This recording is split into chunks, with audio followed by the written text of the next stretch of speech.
This is TechCrunch.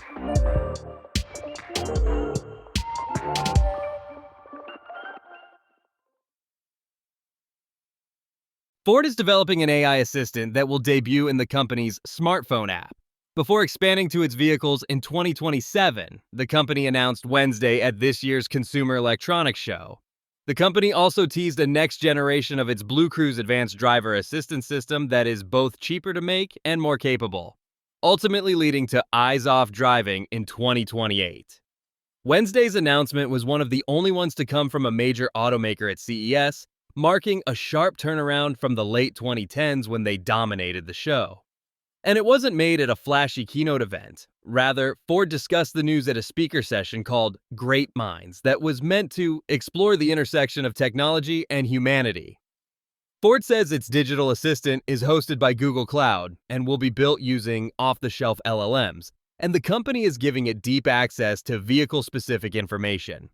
That means the assistant can answer high-level questions like, how many bags of mulch can my truck bed support? But it also means owners will be able to ask for granular, real-time information like oil life. The company is rolling the assistant out to its newly revamped Ford app early this year. A native in-vehicle integration will come in 2027, though the company wouldn't specify which models it's prioritizing.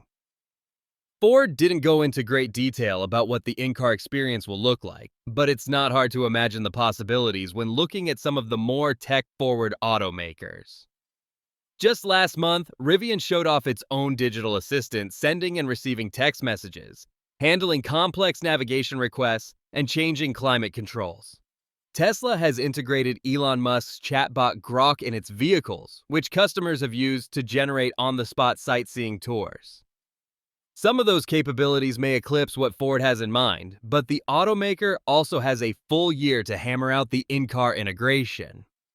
The new BlueCruise system teased on Wednesday is 30% cheaper to build than the current technology, according to Ford.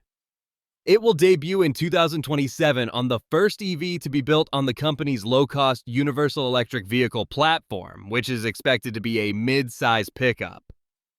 Ford is promising more with this next-generation BlueCruise system, including eyes-off driving in 2028.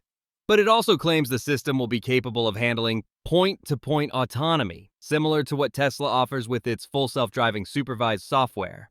Rivian has also teased a point-to-point system coming later this year.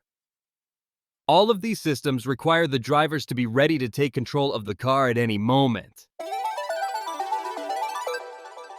OpenAI announced ChatGPT Health on Wednesday, which the company said will offer a dedicated space for users to have conversations with ChatGPT about their health.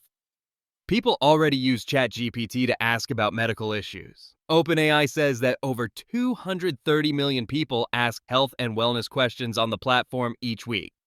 But the ChatGPT Health product silos these conversations away from your other chats. That way, the context of your health won't come up in standard conversations with ChatGPT.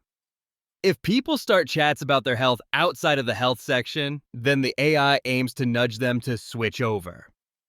Within health, the AI might reference things you've discussed in its standard experience. If you ask ChatGPT for help constructing a marathon training plan, for example, then the AI would know you're a runner when you talk in health about your fitness goals. ChatGPT Health will also be able to integrate with your personal information or medical records from wellness apps like Apple Health, Function, and MyFitnessPal. OpenAI notes that it will not use health conversations to train its models. The CEO of applications at OpenAI, Fidji Simo, wrote in a blog post that she sees ChatGPT Health as a response to existing issues in the healthcare space, like cost and access barriers, overbooked doctors, and a lack of continuity in care. While the healthcare system has its drawbacks, using AI chatbots for medical advice creates a new slew of challenges. Large language models like ChatGPT operate by predicting the most likely response to prompts, not the most correct answer, since LLMs don't have a concept of what is true or not. AI models are also prone to hallucinations. In its own terms of service, OpenAI states that it is not intended for use in the diagnosis or treatment of any health condition.